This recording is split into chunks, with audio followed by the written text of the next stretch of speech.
This episode is brought to you by JT Clothiers.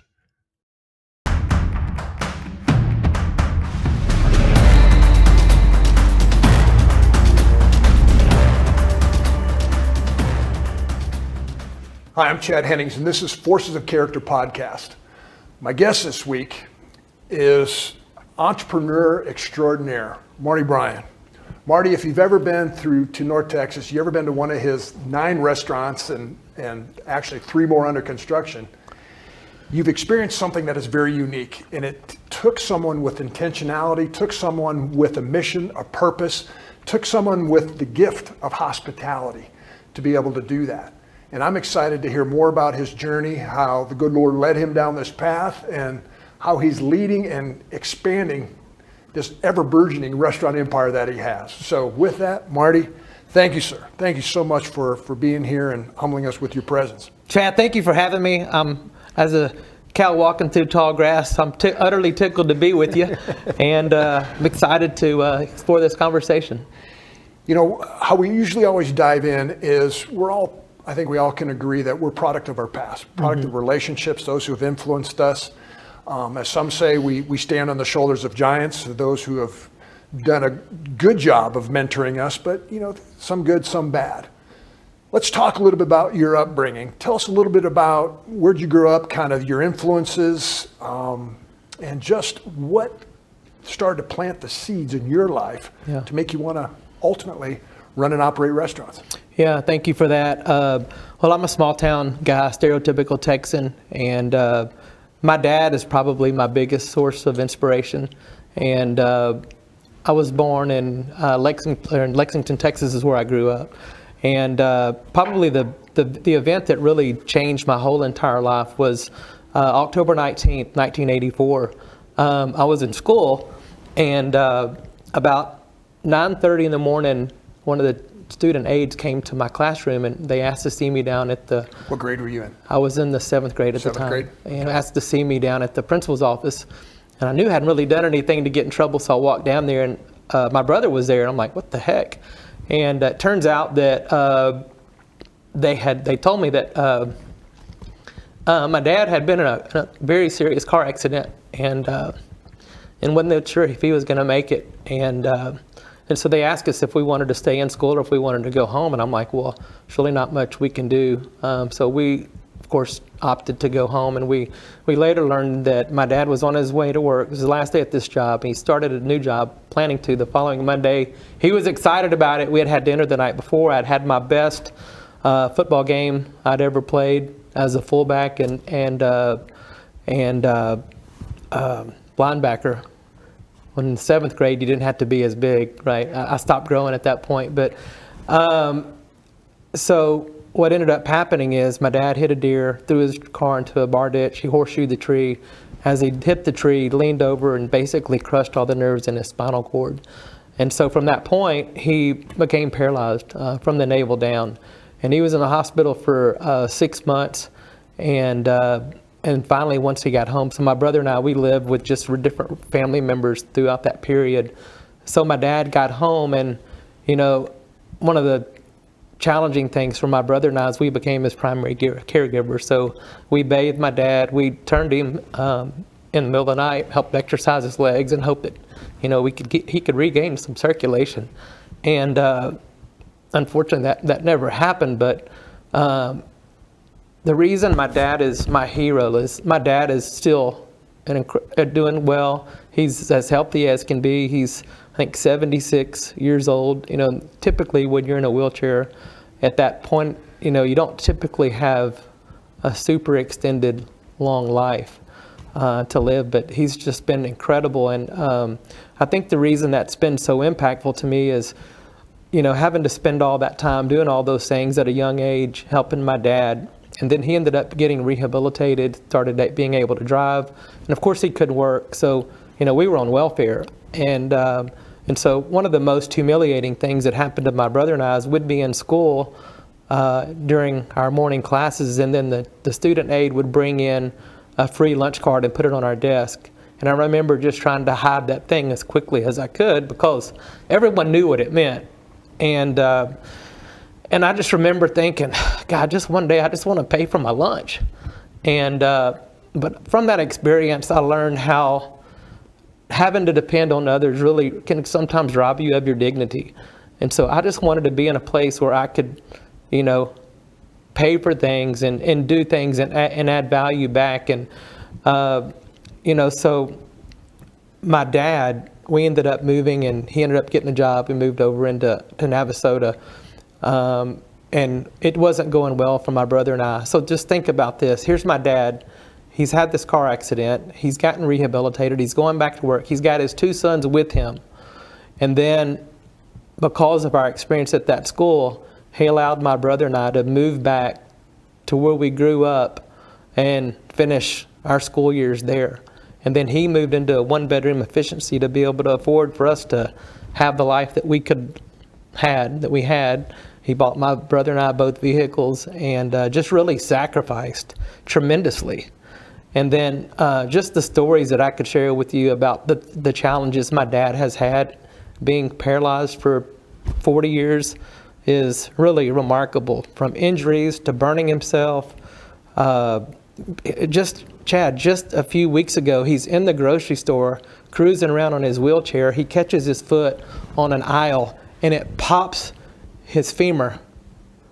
So he heard the pop, but he didn't know he broke it.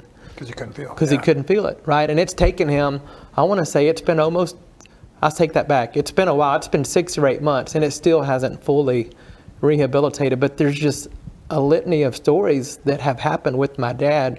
And if you call and talk to him, he's probably the most encouraging, optimistic, has the best attitude of anybody you'll talk to. And so for that, if I have a bad day, it pales in comparison to what my dad's had to experience, because I can walk around. I can go and do full functioning things. And, my dad, since the time he was, I think it was 35, he hasn't been able to do that. And I'm 53. Right. So there's a lot there to unpack regarding, for a young man, 7th grade, 12, 13 years old, having, when you're mostly thinking about young girls, thinking about the next football game, thinking about your grades, you're learning to serve your father, with you and your brother tag teaming together of caring for someone else. I mean, these experiences all add on top of each other, but then the aspect of being on the welfare and receiving that stuff. And I've heard that aspect so many times where giving hurts. People intentionally give something, but it doesn't do anything to build up that individual, their self-respect, their self-esteem, their identity as to who they are. They just take it and then they go off and get down that rabbit hole of self-loathing, whatnot. But you, at a young age, you had a very unique perspective. And I think I can see where your gift of hospitality was starting to grow. Did you have any coaches, any teachers, any other, influences in your life, aside from your dad, that kind of helped build or hone that character of who you are as a person? Yeah, my dad's probably the primary, person that's been responsible for helping me establish character in life. And we had moved in, those high school years, we'd moved in to my uncle's place, and he was a good example. He was pretty hard, but he taught us a lot about work ethic. That's where we learned to rope and where we started rodeo, and we rodeoed all through high school. My dad was at every one of those events. He never missed one. And so going through the experience with my dad, and then living on a ranch and being responsible for animals and roping and riding and working cattle and all those things, I became independent young, right? And I learned the value of hard work. I've always been a hard worker. I love it. I love working hard. And I'm not knocking anyone that's had to be on some type of government entitlement. I mean, there's definitely people that truly need it and deserve it. And in my dad's case, he was a great recipient for that, and going back to that, my brother and I, when we would go grocery shopping, we would walk the store. My uncle owned the grocery store, and we would circle that grocery store until no one was at the register to pay out, because we didn't want us to see them. We didn't want anyone to see us paying with food stamps, right? It could be a classmate or their parent. Sure. And so But anyway, yeah, I would say the other good thing about my young life and my challenged life is, you know, we came to know Christ at an early age. I think I gave my life to Christ when I was in the 5th or 6th grade. And I just remember having this unquenchable thirst to read the Bible. And I really think at that point, God kind of put a hedge of protection over my brother and I, and it allowed us to be protected. And we made, believe it or not, we made some really good decisions. We never did drugs. We were never even around drugs. Did we drink in high school? Sure. But we never were reckless and never got into a ton of trouble. And it was, I think, God kind of looking out after us. So you're growing up good old Americana. God, family, country, That's right. rodeo, That's right. and cattle. I mean, that's the dream. My dream growing up too. I've grown up on a farm. I can empathize. The aspect of hard work. You know, everything that, you know, for me personally, just in all transparency too, is, you know, being an athlete, whatnot. I learned that work ethic on the farm, because if you didn't work, you didn't eat. Exactly. I mean, you had to put the time in, and I appreciate that so much. Let's kind of walk in. You graduate from high school, and you go in and you start working in a restaurant. That come out of nowhere. I mean, you would think that you'd probably maybe stay in the agriculture industry, do something where your relationships were strong there. Kind of just what helped in that transition? Yeah, and that's a great point. And I kind of had maybe that vision, and I had gotten some scholarships out of high school, and I went to Blinn in Brenham. And I was there for a year, had a great experience. I was making good grades. I was still working full time, you know, put myself through school. And then from there, my mom decided to move to Houston. Well, I was kind of ready to explore other things. And so I moved to Houston, and the man she was with at the time was a funeral director. And so, believe it or not, for 6 months I worked at the funeral home, and I realized that really wasn't the ideal job for me. And I mean, it was kind of a funny thing. The hearses back then, I drove a hearse, and I'd have to sit like on a pillow because I could barely see over the dang steering wheel. Those things sit so low. But so I did that for 6 months, and then one day I'm coming out of class, and there's a couple of people there with a table. And I was getting ready to get on the interview, and I'm on the elevator, and I hadn't had a great day. And they go, "Hey, are you interested in going to work at a restaurant?" And I turn around and I go, "As a matter of fact, I am." And they said, "Go in and ask for this big, goofy-looking guy named Rex." So this was in Houston. So went down there, asked for Rex, and then I ended up meeting another gentleman named Sean Kennedy. They interviewed me. And I was like, well, I wanted to serve. And they're like, well, you don't have any experience. You can either bus tables or you can cook. I'm like, well, put me in the kitchen. I'd cook a lot, you know, in my dad's situation. We cooked a lot of stuff, my brother and I. And so that was kind of the genesis of my restaurant career. And, you know, and as I think back in high school, you know, I was a pretty likable person. And I felt like, because I could relate to people.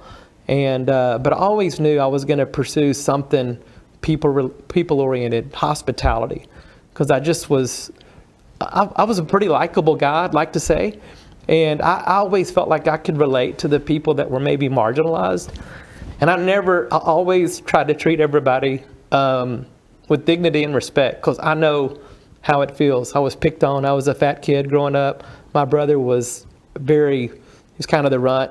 He's taller than me and bigger than me now, but growing up, he was getting in a lot of trouble, and I was having to bail his rear end out, you know. So anyway, that's you know, and that's, you kind of bring up a good point too, is that when I mentor kids or young adults too, or kids coming out of college, you kind of remind me that you got to be able to sell, you got to be able to communicate, you got to be able to get your ideas, your vision across to someone else, and that's, you're a salesman in a good way. It's not a used car salesman. Thank you. With that I appreciate that aspect. Nothing against used car salesmen, but you understand the metaphor with that. But it's,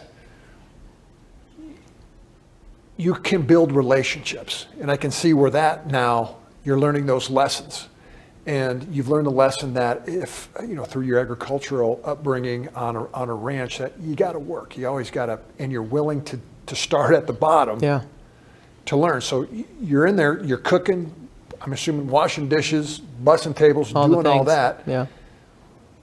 Who were the influences on you at that point in time to say, hey, I can do something else? What was, just kind of talk us through the evolution of your career, as you're progressing in the restaurant business? Yes. So I started and it was Outback Steakhouse in Houston. And you're right, I did. I started out cooking and kind of worked my way up pretty quickly. And about 9 months in, there was a gentleman who was our regional VP. His name was Donnie Everts.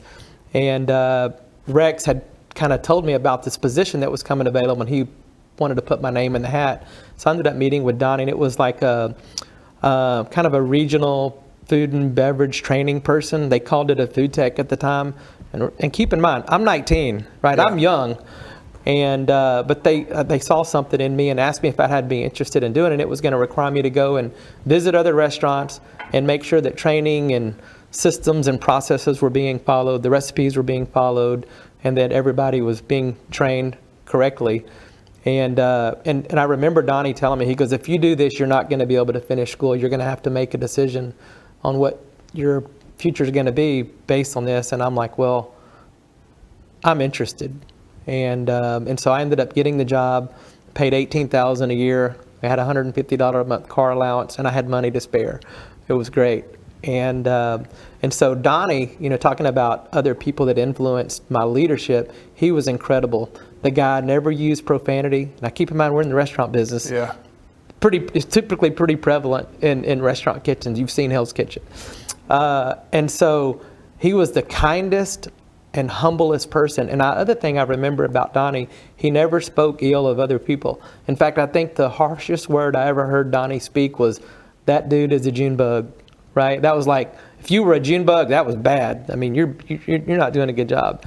But he taught me so much about human nature and interacting and communicating and being able to drive people toward a certain result. We always say it at Outback, tough on results and kind on people. And so that's kind of been my mantra throughout. And so he taught me a lot about that. And then he also introduced me to a lot of great books. And so although I never graduated from college, I really have become a student of trying to make myself better. And just the other day, my son was up in my office and he looked at my little library part of my office and he goes, Dad, have you read all these books? I go, Brooks, I said, do you think everything we have just appeared out of nowhere? I said, I had to teach myself a lot about what I had to do to get to where we are. Right, and a lot of that is, from Dale Carnegie's, one of my favorite How to Win Friends and Influence People, Stephen Covey, James Allen, As a Man Thinketh, Emmett Fox, Sermon on the Mount. Some of these books are just super foundational. In my leadership, John Maxwell, he's probably the kind of the main leadership person that I know of, highly respected. And I've been through some of his courses. I've been through Covey courses, Dale Carnegie courses, all in the spirit of just trying to be able to make myself better. In one of John Maxwell's books, 21 Irrefutable Laws of Leadership, there's the law of the lid. And so if my goal is I'm an 8 or a 9, well, I'm never going to be able to develop anybody beyond where I'm currently sitting. So if I'm a 6 and I've got someone that's a 7 that I'm supervising, they're going to get frustrated because they recognize they're a better leader than me. So the only way I continue to elevate my team is I've got to pour into them and help them to be the leaders they need to be so we can keep raising our leadership quotient and, accomplish some pretty amazing things. That's awesome. It's the old adage that leaders are readers. And you're absorbing all this academic information. And some people, it's a difficult transition to take that content, that knowledge, and actually apply it to oneself, because we're all different. We all process information differently. We all communicate information differently. What was it in your career at Outback, I'm assuming, that you actually took that content, that information, and start to lead others? When did you, were you intentional about that? when did you, I mean, you talked about raising your level, but how did you find out leading others was a part of your repertoire? Yeah, I think the most important thing I learned quickly is just by example. So many people watch what you do. They're in our business. People are watching every single thing I do all the time. But I picked that up early on, and so just leading by example was good. And then, anytime I had a challenge, 1 Minute Manager is a great book, right? It's probably the simplest, easiest, most applicable book to use. So for young managers, I always try to recommend that book. But you make a lot of mistakes, Chad. I've made a lot of mistakes along the way, and I learned real quickly how that affected our team, and then kind of how it affected me too. When you screw up, maybe knowingly or not knowingly, you kind of start to feel that, in your conscious. And then I just had people around me that spoke the truth to me, and they would call me out and give me feedback if they felt like I wasn't doing something right. And Donnie was great at that. And I've just always, at some point in my life, had those kind of people around me that could kind of steer me back in the right direction. And you were humble enough to take their criticism or their critique. Most of the time. Take offense. Well, I know we all got it. But then when you're the aspect of self-awareness, you go, he's right. That's right. Moving. How many years were you at Outback? I was at Outback for 13 years. And then you made the transition to Cotton Patch. So at Outback, I was the training coordinator, food tech for 3 years.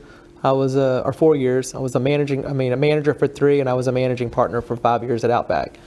And then, one of the challenging things about Outback, it was their selling point at the time is, it's dinner only. You can go play golf during the day, you can go work at night. Well, that's wonderful until you get married and have kids.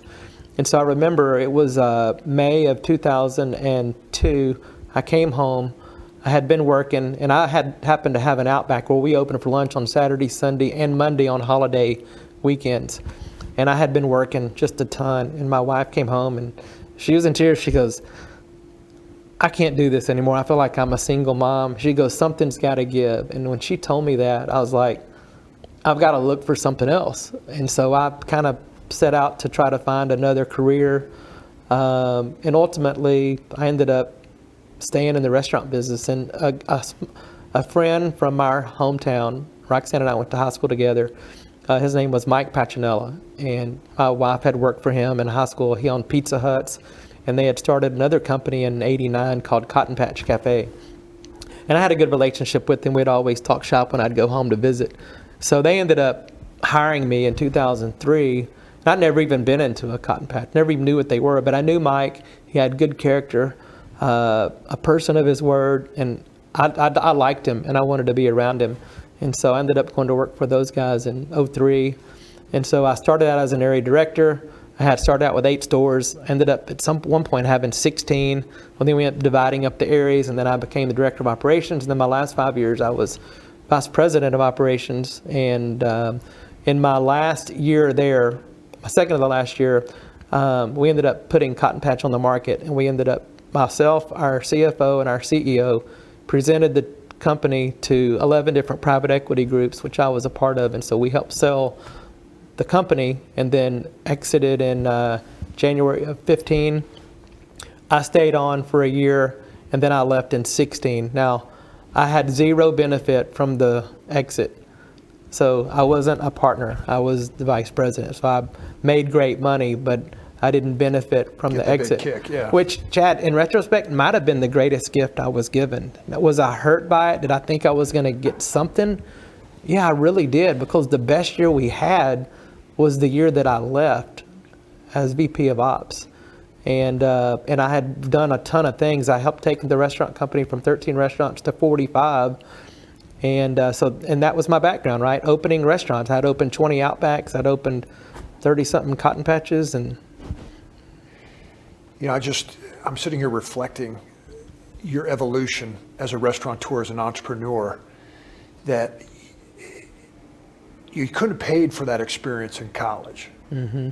I mean, you're self-taught, but you learn the work ethic. From a character perspective, you're humble, you have grit, determination. You're obviously courageous because you're stepping out in new roles, new positions. You go from being a cook, dishwasher, whatever it takes in the background, learning the skill set of what that blue collar worker does. You manage people, you start earning that management position. You're getting more into the C-suite where you're learning more operations, you're learning more about the finance piece. You sold a business. Now it's time to take that big entrepreneurial leap. So I tell you what, before we get into that, let's take a short, quick break here and we'll be right back. For over 50 years, JT Clothiers has been a respected family-owned clothing store for men and ladies in Denton, Texas. Whether you're looking for the perfect suit, an elegant top, or unique accessories, JT's offers a personalized shopping experience. The staff not only remembers your name, but also takes the time to understand your style, ensuring you always walk out with something you love. JT Clothiers carries world-class brands from around the globe, bringing you the best in fashion from far and wide. Whether you're shopping for work, play, or something in between, they got you covered. Conveniently located on the corner of Oak and Elm in historic downtown Denton, JT Clothiers is a must-visit destination. Stop by, support local, and let them know you came from Forces of Character podcast to receive 10% off your first purchase. Head over to JT Clothiers today, where timeless style meets personalized service. We're back. Marty, before we took the break, you were just getting ready to talk about making that transition into the next phase of your life, being an entrepreneur. I love your story, and I'd love to hear you share what was the motivation, the impetus. You've worked for others. Now you want to go work for yourself and do that. Yeah, I mean, when I left, and by the way, when I did leave Cotton Patch in January of 16, it wasn't on my own accord, if you know what I mean. Yeah. So they kind of gave me a little slight incentive out. And I'm grateful for that, because had that not happened, I might not have had the courage to go out and pursue, kind of where we are today. And so I said for 3 months, I'm not going to do anything. And I didn't do a whole lot.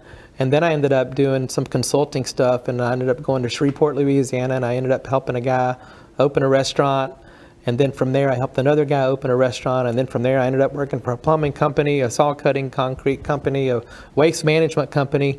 And basically, I was doing the same thing at all of those. I was putting systems and processes together for people to have a kind of a foundation to help elevate their business, right? Because you and I both know a lot of people that form small businesses don't typically have the same skill set to grow the business.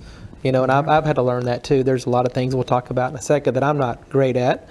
And so I figured out, Chad, that after doing that, I go, these people are no smarter than me. They don't work any harder than me. And the reality is they don't really oftentimes listen to you anyway. They're kind of doing their own thing. And so kind of at that point, it was in May of 16 that I decided. I was out riding my bike one day, and a buddy of mine, Bill Blackshear, says, Marty, you know what we need around here is a barbecue place. And we stopped pedaling. I pulled over and I was like, you know what? You're right. We need a barbecue place. And that was really kind of how the whole thing started. And so I ended up calling my architect, Scott Arbuckle, and we started a vision board. And I actually still have 2-3 ring binders of everything, every thought, every idea I had in these binders. And so that's when the dream of Marty B started. And had I known then, Chad, what it was going to require of me to bring it all together, I'm not sure I would have done it because of how difficult it was. And when I think about difficulty, it's really having to overcome all the no's and all the obstacles along the way. And my biggest challenge was financial. We had managed our money well. All my cars were paid for. The only debt I had was my house. And so I ended up, through this process, learning how much money I needed. Mortgaged all my cars. I had a ranch in Central Texas. I mortgaged that. Anything of value we had, I sold. And I learned that still wasn't enough. And so then you may have remembered this time when all those credit card companies were sending you these things in the mail, 0% for 6 months, 0% for 12 months. And so we started applying for credit to get cash on all those credit cards, which I did. Well, I then ran out of credit. And then an amazing thing happened.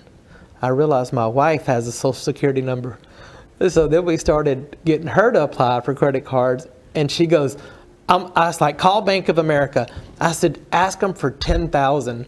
Like 10,000 would have been amazing. She's on the phone. I'm at the bar. She's at the kitchen table, and she goes, "They're willing to give us 17." I was like, "Ask for 20. Ask for 20." And so we did, and they gave it to us, right?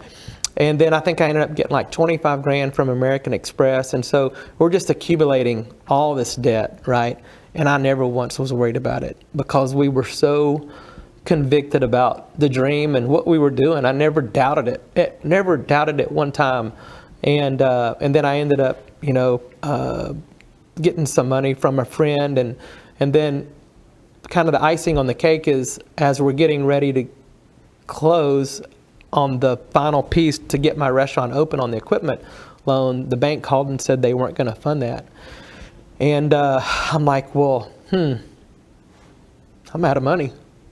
And so I called my Benny Keith person, John Douglas, and he goes, I was like, would y'all just give me terms? I got to get open. Will you loan me, allow me to buy the equipment, allow me to buy the food, and all the things I got to do to get open, and I promise I'll pay you back.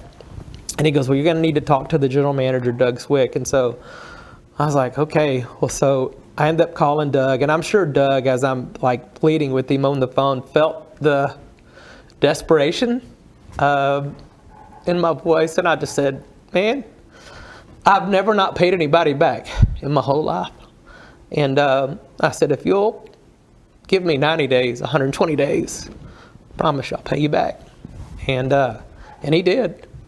And I'm happy to say that we did get open, and I paid them back in 90 days, everything that they had loaned me. But the interesting thing about that is I had hired like the best POS company, point of sale, that I thought was out there because of the complexities we were putting in there.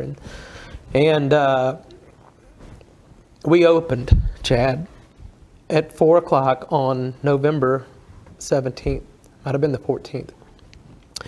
And the thing I had hoped wouldn't happen happened, and that is the computer system crashed. And so there were people that were eating in our restaurant that did not get their food. That we had food prepared, but we had no idea where it was going. And so I was like, wow, this is not a good start. I just remember getting home that night, and just got on my knees and I prayed.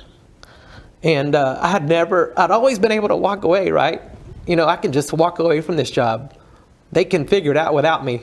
Now, you're on the line. This is my dream. This is everything I've worked my whole life for, everything I had on the line, right? And so I was in tears, and I didn't want my wife to see how upset that I was about it. But got up the next morning and hit the ground running. And for the next 2 months, I never left the kitchen. And so I didn't open that next day. I got there early, and I said, we're gonna type in everything on the menu. I'm gonna personally cook it, and we're gonna make sure everything works. So we had all this staff in. I was like, and we're gonna feed the staff. Everybody just gonna get to eat for free all day, which is what we did. And finally, about 5 o'clock, after going through and cooking everything, and everything was working great, we opened. And the rest is history. So it's been a blessing. The good news is most restaurateurs, when they open a business, the number one thing they want is customers. And the good news is the customers showed up. And they've been showing up, now for 8 years. And so that was, kind of the journey in the beginning of getting it going. Talk to that aspect of establishing, culture. Let's talk about, to your patrons, your client. What was the vision? How'd you want to serve them that was going to differentiate you, Marty B's Barbecue, from going to a Dickey's or going to another restaurant in the local area where people have options? What was your vision to differentiate yourself from everybody else out there? Yes. Well, first thing is I said I want to hire people that have heart. I want when people walk into my business that they feel different, right? It's Maya Angelou that said, no one ever remembers everything you say, but they always remember how you made them feel. And so I wanted people to feel welcome when they walked into my business. And the key to that is just hiring the right people. And so not every person we hired was amazing, but the majority of the people we hired had that heart element that I was looking for. And I really could care less if they had experience. I was looking for the right personality and the person that was going to buy into what I was trying to create at the time. And Chad, it's interesting. Everything I learned about culture, a lot of that really came from Outback. So in my Outback years, I really did learn the value and the importance of culture. And culture, in its stripped down version, really is, how do you make people feel? That's culture. Strip it down as raw as you want it to be, and that's what it is. And Peter Drucker says, culture will eat strategy for breakfast all day long. And so I recognize that. And so over the years that I've been in business, it's become a lot more defined. And so we have very clear vision, very clear culture today. And so I'll say our purpose is to create spaces for people to come together, connect with their friends and family, and celebrate life. That's what drives all the decisions that we make. And so I had a customer ask me one day, he says, what drives you personally? I said, what drives me personally is to create an amazing experience for the customer, an amazing experience for the employee. Every decision we make has to make those two pieces fit. If it's great for the staff and bad for the employee, it's not a win. If it's great for the customer, but not good for the employee, it's not a win, right? There's got to be a balance with that. And so you've been to my businesses, and so you'll oftentimes see we're always evolving. We're always elevating the experience for the customer in the facility, for the team. And then someone asked me the other day, and God just put it on my heart, and I'd said it now, it's really become a part of what we do. And they're like, what is the magic behind Marty B's? And I go, actually, it's three things. It's selection, it's who we hire, it's truth, and it's accountability. So who we hire is a direct reflection of me. And so I recognize the value that we have a really cool tool we use called Culture Index. You've probably heard of it. I've used a bunch of those in my career. It's probably the most predictable behavior index I've ever worked with. And so every employee, so now we have over 700 employees on our team, has taken the Culture Index. And it's really been a fun thing because even my kids will send it to their friends. I want to know what their profile is, or I want to know what this person's profile is. And so it's not foolproof. It certainly doesn't measure character. It doesn't measure honesty. It doesn't measure certain things that are important. But it certainly gives us a really good foundation for what it is we're looking for in a person that's going to emulate the same culture we want, right? And then truth. Where does truth come from? Truth comes from the Word of God. And so I've found that the people that care the most about me are the people that tell me the truth. And so another one of John Maxwell's lines is, care enough to confront. Well, the most loving thing I can do for my team is to give them honest truth and direction. And anybody that's been with me, Chad, if you ask them, I promise you, there have been some conflict. I'm not an easy person to work for if you do your job, but I have very high standards, and I expect certain things to be done a certain way. I have zero patience. And so when I'm wanting something done, I like to have it done today or yesterday. And but the truth element is critical, and I want that reciprocated back. I want my team to give me the truth. I want them to give us feedback on how they're doing. The customers, of course, give us great feedback. And then the accountability piece. And I often say, if you've got truth with no accountability, it's meaningless. And I've often said, if you've got a culture problem in your organization, you've got a truth and accountability problem. Because there's so many organizations out there today that don't know the vision of the organization. They don't have clarity themselves. And we know a confused mind makes no decisions. And so if we can give them truth and accountability and create clear vision for what it is we want them to do, then it's a lot easier for us to do the job. So we created the 10 Commandments. The 10 Commandments to Amazing. You've probably seen them on my screens at Marty B's. Well, the number one commandment is hospitality, right? First thing is how we make you feel when you walk through that door. Personal grooming is important to me. And I always say the way you take care of your personal grooming habits shows the sign of a way to respect the people you're serving. If you can't take care of your own personal grooming standards, you're kind of, in a sense, disrespecting the people that you're serving. And when I'm talking about personal grooming, I'm saying, hey, bathe, brush your teeth, comb your hair, smell good, don't have bad breath, have on a clean uniform, put the proper uniform on. Natural color hair. We don't hire people with unnatural color hair, offensive tattoos or excessive body jewelry. And I'm not opposed to that. If people want to do that, they just won't be working for me. Right. And those things that we do, they may be simple, but they're really important to the overall experience of how that employee feels. I don't want to walk around and pat everybody on the back. The confidence comes from within. If they are trained well, they know what's expected, they're going to do great, and they're going to be confident as a result.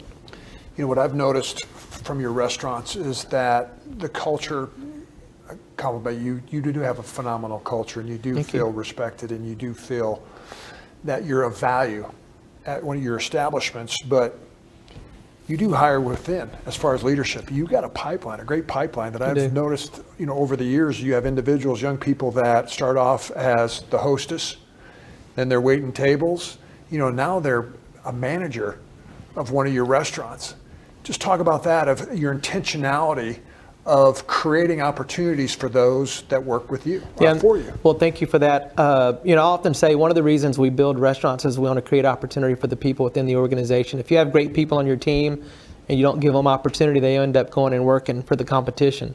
Well, I want to be the competition. My biggest competition on 407 is myself. I got 7 restaurants on 407. Well, I'm my own competition, but there's some synergy that happens there. But yeah, we have our manager meeting. We have manager meetings at all the locations each week. And at Marty B's, it's on Wednesday. And if we have anybody that we feel is starting really to elevate and really stand out amongst the team, we invite them to those meetings. And it's kind of their first exposure to just being up at the table and talking about all the things we do about the operation. But the bulk of that meeting, Chad, and I don't run it, by the way, Matt Diddy, y'all know Matt. He's incredible. So grateful that I have Matt on my team. In fact, if it weren't for Matt, I wouldn't have the freedom probably to grow the way that we're doing, because I have so much faith in his ability to operate Marty B's and really enhance the culture, not drive culture, but he continues to make it better. And so Matt really talks a lot about personal development. We talk a lot about leadership in those meetings, because at the end of the day, everything rises and falls on leadership. And so if our people know what our expectations are, and then they know how to do that, right? You can talk about leadership all day, but how do I demonstrate it? What is the action? So he talks a lot about that. And then these people that kind of come up, I would much further have those folks on my team because I know their background. When you hire someone from the outside, which sometimes you have to do, right? You don't oftentimes know what they're bringing in. And so it's always our preference if we can develop from within. And then to see those people grow and develop is one of the most rewarding things we get to see. A lot of times as an entrepreneur, when you've had success with one concept, you kind of ride that horse. You've hopped on 9 others, and you're getting ready to do a dozen different, totally different restaurant concepts that are unique in and of themselves. What was the impetus, the motivation within you or your team to say we can go and conquer, Denton County, I'll say, and continue to build? I mean, what was that within you that continues that drive? Yeah, I think when you start growing the way that we did, we opened Marty B's in 17, Rustico in 19, 1845 in 20, Marty B Coffee, Marty B To Go in 22. 23, we didn't open any business. 24, I opened Marty B's Ice Cream, Cactus Canyon Branded Bowls, and then Marty B's Coffee inside of Fellowship Church. So that's the 9 locations. But, I started to recognize I'm not great at everything. I told my wife that too. Still trying to convince her. She knows it, by the way. But I'm great at probably 4 things. I'm great at creativity, creating the brand, the concept. I'm great on the food, help bring all the food to life. I'm great on vision. I'm great on culture. Okay? I'm not the most administratively sound person in the world. And so that's where Bryan Gasperson adds so much value to me. We added Bryan. Bryan joined our organization in 2020. And so Bryan basically is my CFO for everything Marty B's, all my Marty B businesses and stuff. And then he's my partner on Rustico, 1845, Cactus Canyon, and Brandy Bowls. And so he's been really an asset to me, Chad, because he really kind of helps keep me grounded the best that he can, because I'm all over the place and I'm looking at deals all the time. They don't all make sense, but sometimes they just make great sense to me. And it's a gut for me. It doesn't matter where it is or what. I mean, if I feel it, I'm on it. I'm doing it. And so Bryan kind of helps keep all of the administrative things in order, managing the finances, and I don't really worry about that a whole lot, because he's managing it. I've had conversations with him where you make him nervous in a little ways. I do. I do. I make a lot of people nervous. But you mentioned, I think one of the biggest gifts that I try to mentor young people, young adults about is to be self-aware, know thyself. Know your strengths, know your weaknesses. You mentioned, what you do well. You mentioned what you didn't do well, but for you, what are you working on right now in this aspect of continual improvement, self-improvement? Yeah, when I'm in my businesses, everybody's always telling us how great we are, right? So it's easy to get full of yourself. And as a professional football player, 3-time Super Bowl champ, I'm sure that happens to you too, right? Everybody's always telling you that.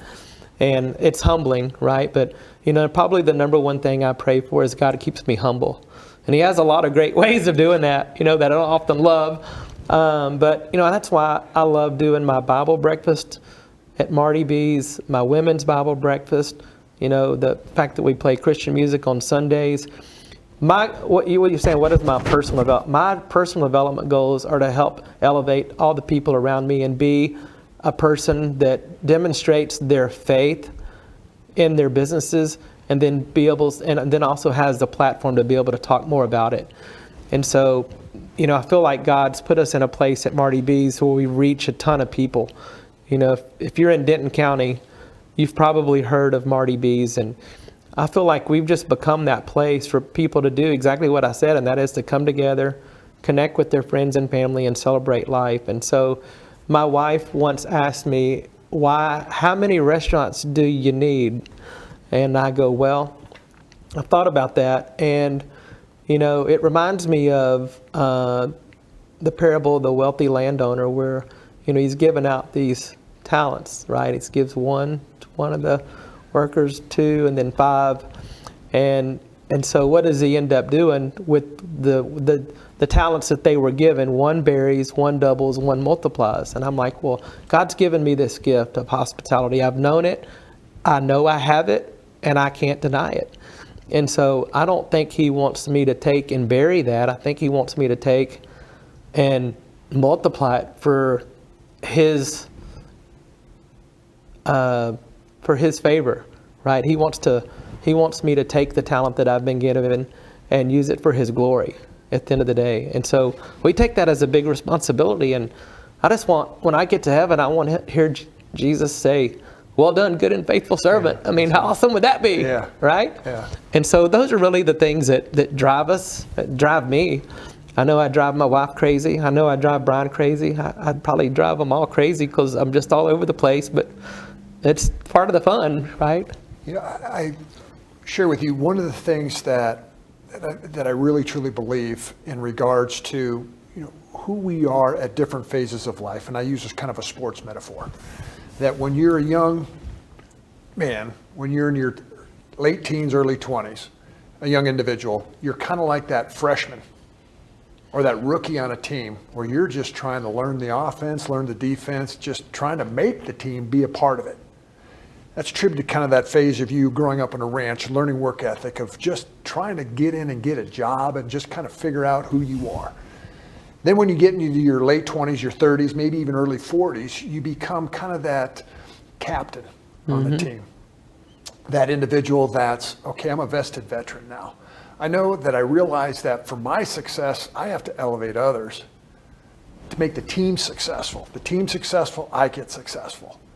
And, you know, a rising tide lifts all boats, right? Yes, sir. You know, that's where you're got that C-suite. You're a cotton patch, and you're, you know, just starting Marty B's, and you're elevating, starting to elevate others, and you're learning all these different concepts about who you are and how to lead others. And now you're at that phase of life where you're in your 50s and you're approaching your 60s, where you're kind of that coach. And now you're all about just elevating others. You've been there, done that. You've had phenomenal success. Now you're elevating others. And that's ultimately your legacy. But what I want to kind of lead into now, your kids are getting older, and you're able to work with your children and elevate others. Talk about the importance of that. I always go back to, I don't know if you ever watched that Landman series, that Taylor Sheridan series where Jerry Jones went off on. Dude, I was in tears. I mean, it don't take much to get me in tears after you see, but I was definitely in tears on that one. But you know, being able to work with, you know, your family, your kids. You know, now you're a coach.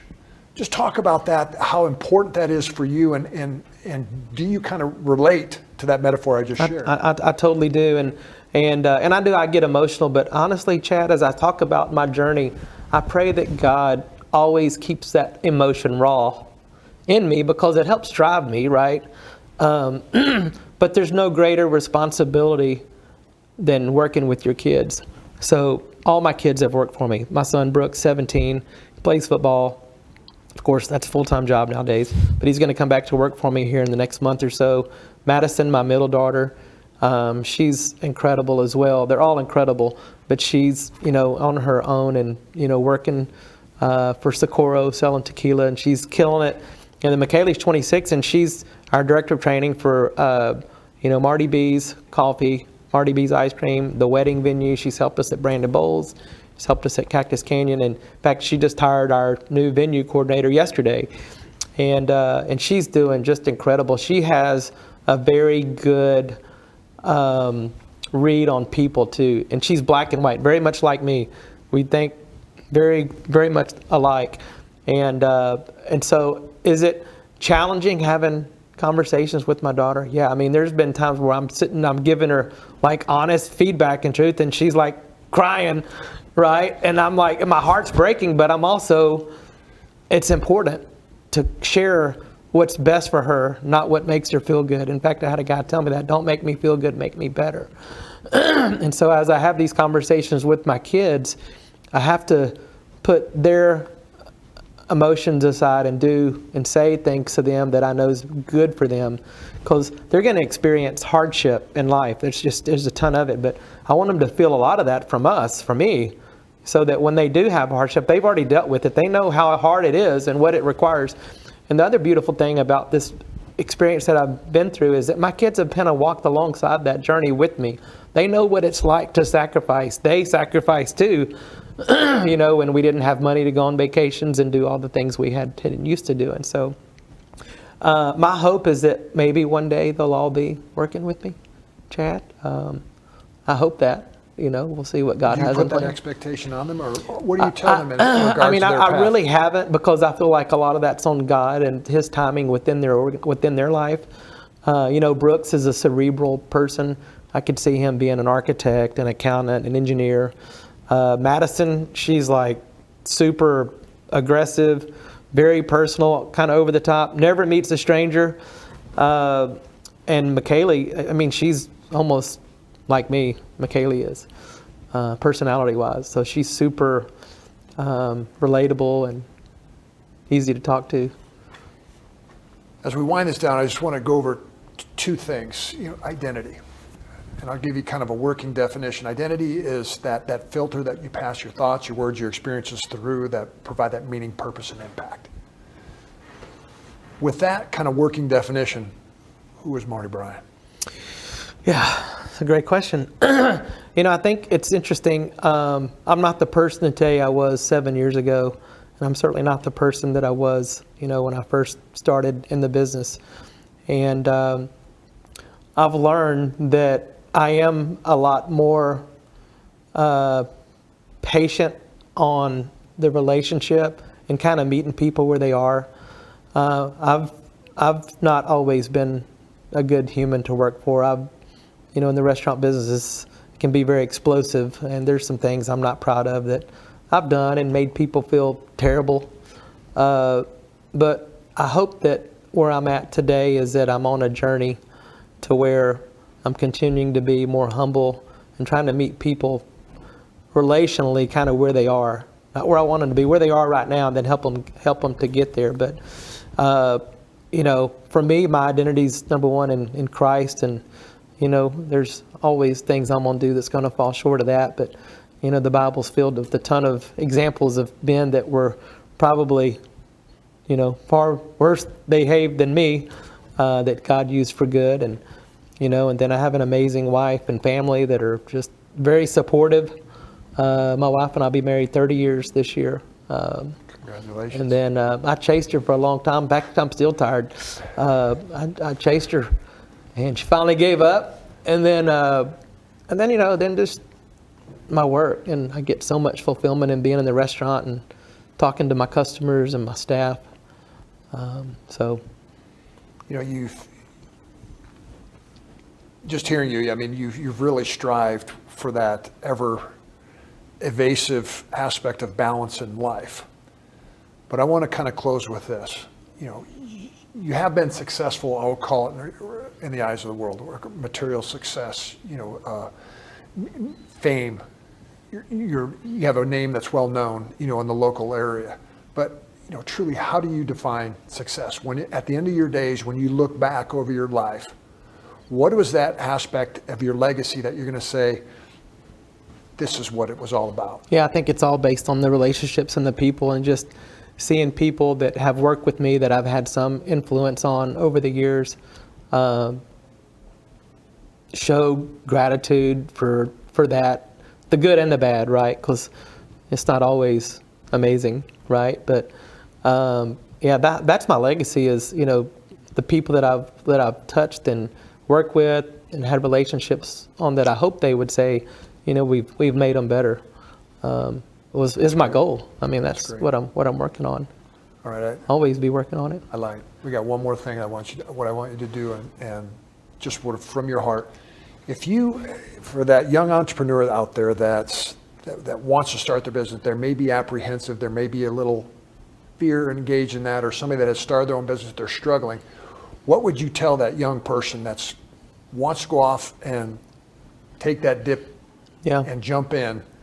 What advice would you give them? Yeah, first thing I would say is, number one, make sure it's exactly what you want to do. Here's what I found in my career path is that everybody that's in love with being a business owner isn't in love with the work that's required to make it all happen. And so if you don't wake up every morning, hitting the ground running, being super excited and pumped up about what you're doing, it may not be for you, but there's a lot of people out there that are highly successful that aren't business owners. If you're going to be a business owner, that's a lot of work, it's a lot of responsibility, a ton of sacrifice. That's your goal. Make sure you're prepared for all that. Thank you. That's awesome. Well, if you all liked what you heard here, you can follow us on social media, but then also go to my website, chadhennings.com, to learn more about what we're trying to do with Forces of Character podcast. Thank you for listening in, and I encourage each and every one of you, be a force of character. See you next time.